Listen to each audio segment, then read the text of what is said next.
굿모닝 배들가족 여러분, 오늘은 세계적으로 많은 사람들이 즐겨 찾는 비치, 라구나 비치에 나왔습니다. 저희 교회에서 한 30분 운전해서 오시면 퍼시픽 코스트 하이웨이 도로변에 위치한 많은 화랑이 있고 예술인들이 좋아하는 바로 그곳이죠.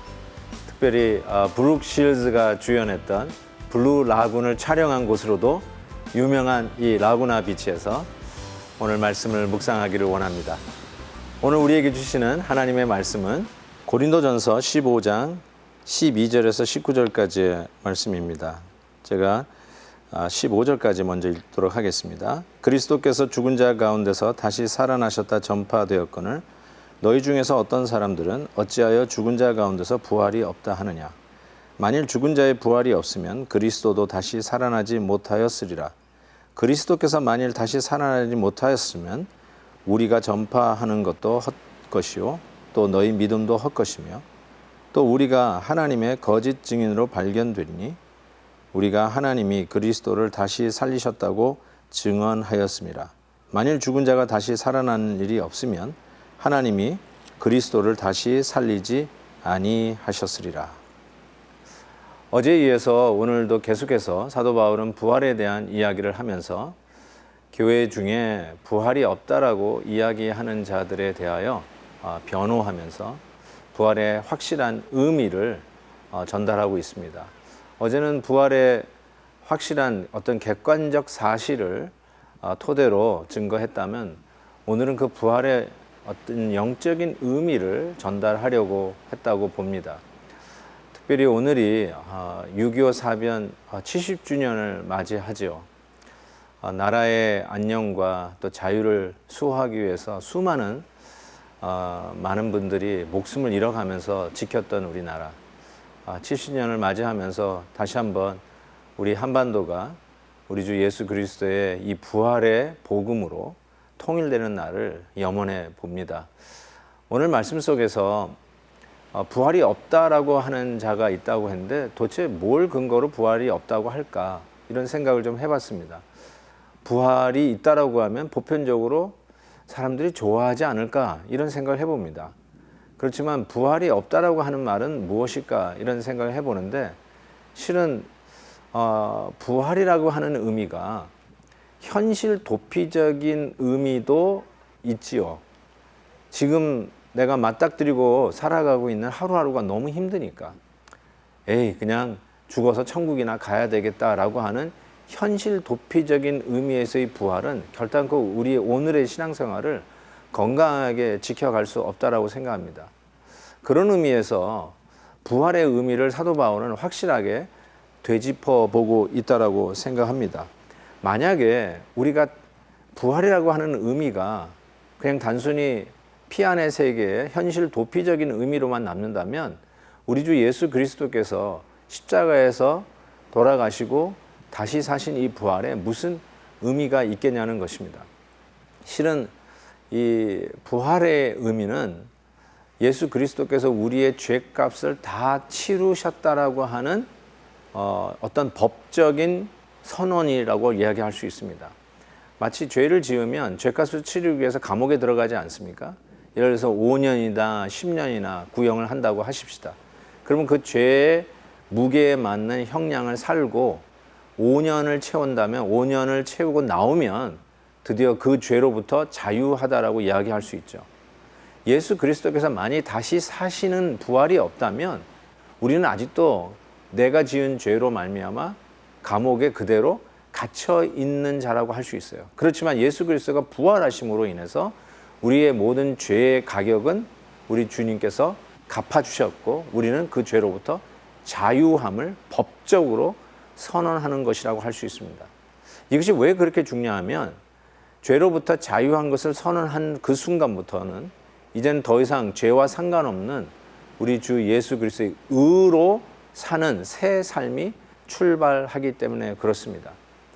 이제는 모든 죄값을 치렀으니까 이제 막 살아도 된다라고 하는 이것도 하나의 궤변이죠. 그런 잘못된 삶이 아니라 이제 새로운 삶을 살게 하셨으니 이제는 우리 하나님이 나를 다시 살려주신 그 은혜에 걸맞는 복음에 합당한 삶을 살겠다고는 새로운 의욕과 동기부여를 주는 차원에서 부활은 의미를 우리에게 준다라고 생각합니다. 그러면서 오늘 17절에 이런 말씀이 있잖아요. 그리스도께서 다시 살아나신 일이 없으면 너희의 믿음도 헛되고 너희가 여전히 죄 가운데 있을 것이요. 아까 말씀드린 것처럼 부활이 없다면 여전히 감옥 안에서 죄의 형량을 살고 있는 자라는 것이죠.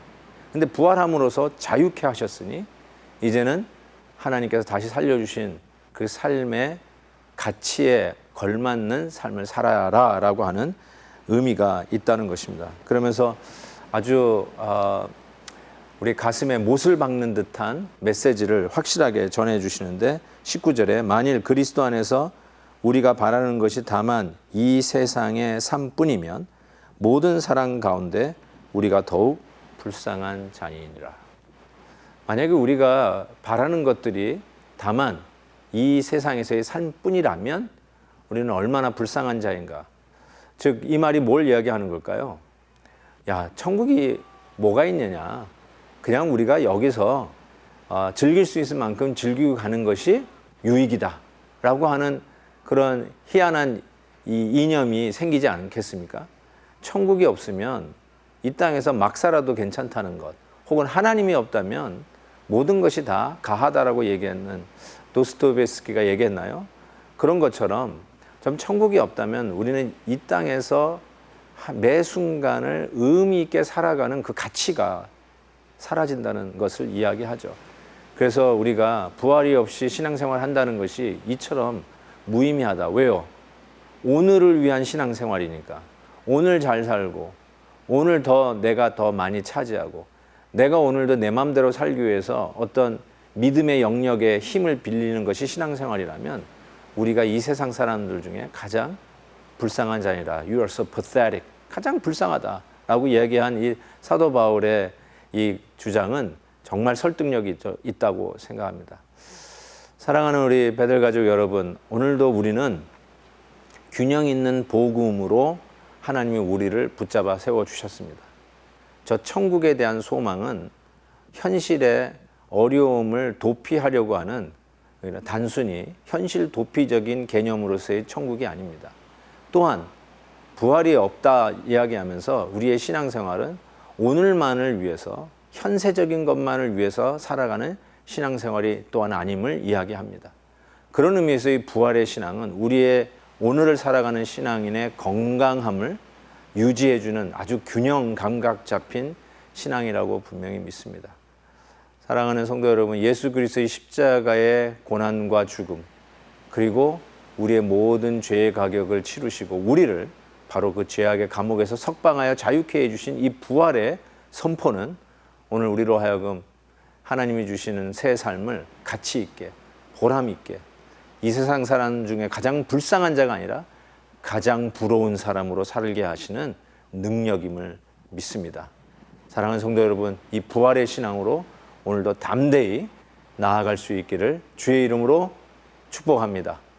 사랑의 하나님 아버지, 6.25 사변 70주년을 맞이하는 뜻깊은 이날에 이곳에서 하나님의 말씀을 묵상하면서 무엇보다도 부활의 신앙으로 다시 한번 우리의 삶을 붙잡게 해주시니 감사합니다.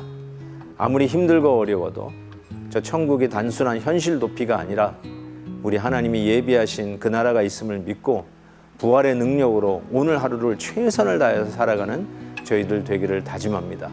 오늘도 이 믿음으로 저희를 붙잡아 주시옵시고 하루하루가 부활의 영광으로 감격스럽게 해 주시옵시고 우리가 다 된 것은 아니지만 그 나라의 참 부활의 영광 속에 임할 것을 믿고 오늘도 그 은혜를 오늘 현 시제로 끌어당겨서 오늘 내가 마땅히 누릴 것으로 누리며 살아가는 저희들 되게 하여 주시옵소서.